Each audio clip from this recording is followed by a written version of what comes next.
अब हम पहुंच चुके हैं सारनाथ में, जो कि भगवान बुद्ध के इतिहास से जुड़ा हुआ है। एक्चुअल में ये वही स्थान है जहां पर भगवान बुद्ध ने सबसे पहली बार उपदेश दिया था।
ये देखिए सारनाथ का मेन मंदिर है, ये श्रीलंका टेम्पल है। इस टेम्पल का नाम है मूलगंध कुटी विहार, इस टेम्पल का नाम है। ये टेम्पल आपका 1931 में बनाया गया। 1921 में इसे बनाने वाले श्रीलंका के राजा अनगारिका धर्मपाल जी थे। ये श्रीलंका के रहने वाले थे। इस टेम्पल के अंदर सर गौतम बुद्ध जी का अवशेष रखा हुआ है, जो वो रीढ़ की हड्डी है।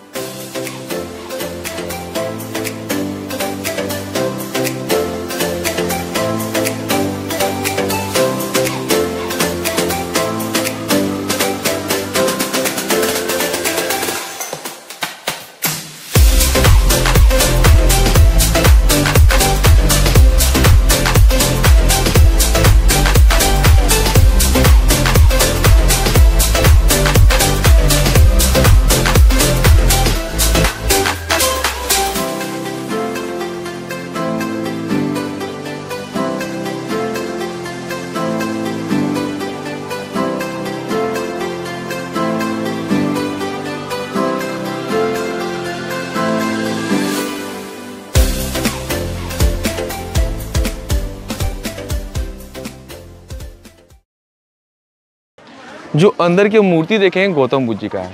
व्हाइट मार्बल गोल्ड पॉलिश है, वो सोना नहीं है।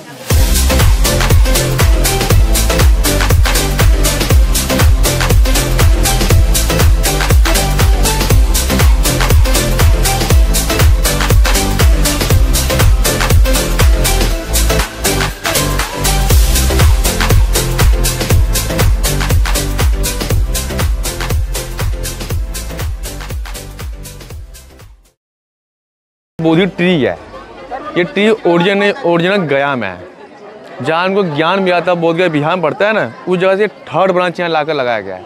पहला ब्रांच है बोध गया, दूसरा श्रीलंका गया। श्रीलंका से सारनाथ लाकर 1931 में अनगारिका धर्मपाल जी उसी के ब्रांच के यहाँ लाकर लगाया गया, उसी का ब्रांच है गया का।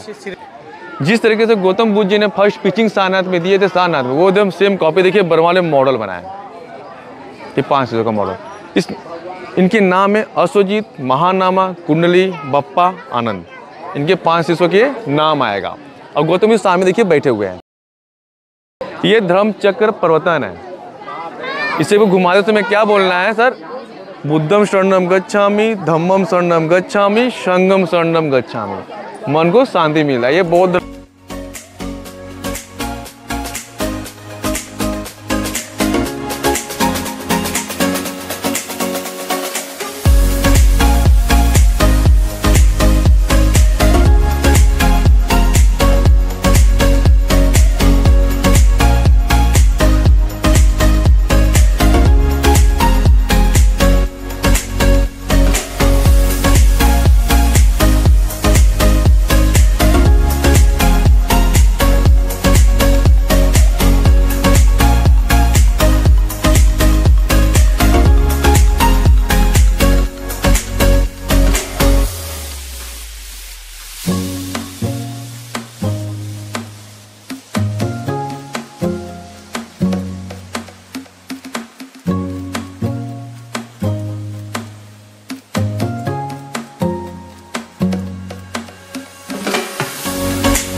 अभी जिस स्थान पर हम पहुंचे हैं यहाँ पर था अशोक स्तंभ, जो कि अब म्यूज़ियम में रखा है, उसका ऊपर वाला पोर्शन जिसमें 4 शेर चारों डायरेक्शंस में नज़र आते हैं। सारनाथ बौद्ध धर्म के 4 सबसे पवित्र स्थानों में से एक है। इस स्थान का इम्पोर्टेंस इतना ज़्यादा है कि दूर दूर से देशी विदेशी पर्यटक इस स्थान को विज़िट करने आते हैं। ख़ास करके जो चाइना है और जो कंबोडिया है, जो ऐसे कंट्रीज़ हैं जहाँ पर भगवान बुद्ध को बहुत माना जाता है, वो लोग यहाँ पर दर्शन करने ज़रूर आते हैं, क्योंकि उनके लिए ये जगह और ज़्यादा ख़ास हो जाती है।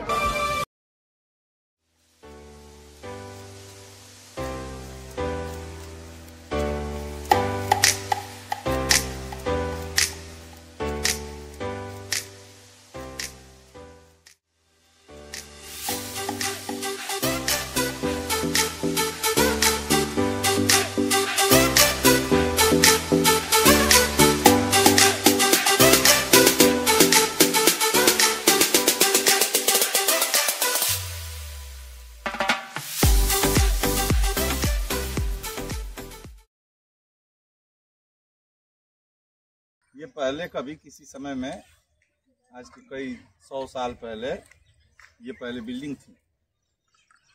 ये विहार था। विहार कहते हैं बौद्धों का एक तरह से, जहाँ बौद्ध भिक्षु लोग, जो बौद्ध पुजारी लोग जहाँ इकट्ठा होते हैं, उसको विहार कहते हैं। जहाँ बैठ के लोग तपस्या पूजा पाठ करते हैं उसको मठ कहते हैं। तो ये पहले उस समय में बौद्ध विहार और मठ था। ये बिल्डिंग थी। इसका जो वहाँ टूटा हुआ पत्थर का हिस्सा वहाँ देखे हैं ना आप लोग, वो डिजाइन वाला पत्थर, वो सब खंभे थे इसमें लगे हुए। इसमें सब खंभे लगे हुए थे जगह जगह। ये सारी बिल्डिंगें थी। और ये वेदी की तरफ से आपको चबूतरा से उतरा नहीं दिख रहा है, उस पर वो लोग सबका मतलब अलग अलग साधु लोगों के बैठने का जगह था। बैठ के लोग उस पर अपना साधना करते थे। ठीक, तो ये समय के साथ वो हिस्सा तो दिख रहा है ना, यही धमेक स्तूप है। वही धमेक स्तूप है। कक्षा 6 में इतिहास में पढ़े हो गए, पढ़े हो? वही धमेक स्तूप। तो वो ऊंचा वाला हिस्सा दिख रहा था लोगों को। और ये सारी चीज सब ये जमीन में मिट्टी में दबा हुआ था। ये कुछ नहीं था, सब मिट्टी में दबा हुआ था, वो दिख रहा था। तो लोग जब खुदाई किए तो उनको पता चला, जैसे जैसे खुदाई करते गए वैसे वैसे मिलता गया यहाँ। तो लोगों को ये पता चला कि अरे ये तो पहले कभी मकान हुआ करता था, बिल्डिंग हुआ करती थी। मोहनजोदड़ो हड़प्पा पड़े हो ना, वो इसी तरह से पहले जमीन में जगह, वहाँ भी जाओगे देखने के लिए हड़प्पा मोहनजोदड़ो, तो ऐसे ही देखने को मिलेगा। समझ गए? तो ये ऐतिहासिक स्रोत है, जानने का, इतिहास जानने का स्रोत। जगह जगह वहाँ बोर्ड लगा हुआ है कि ये कौन सी जगह है और ये क्या है। ठीक है ना? और देखो वहाँ से ऊपर जब हम लोग चढ़े हैं इस पर, तो वो गार्ड मना किया हम लोगों को कि ऊपर नहीं चढ़ना, नीचे नीचे सब लोग। ऊपर क्यों नहीं चढ़ना है? क्योंकि यह पूजा स्थल, ये बौद्ध धर्म के लिए बहुत पवित्र स्थान है। आप लोगों के लिए कुछ नहीं है, उनके लिए। देखिए वो, देखिए बौद्ध धर्म से वो पूजा कर रहे हैं आप। समझ गए? समझ गए? चलो उठो।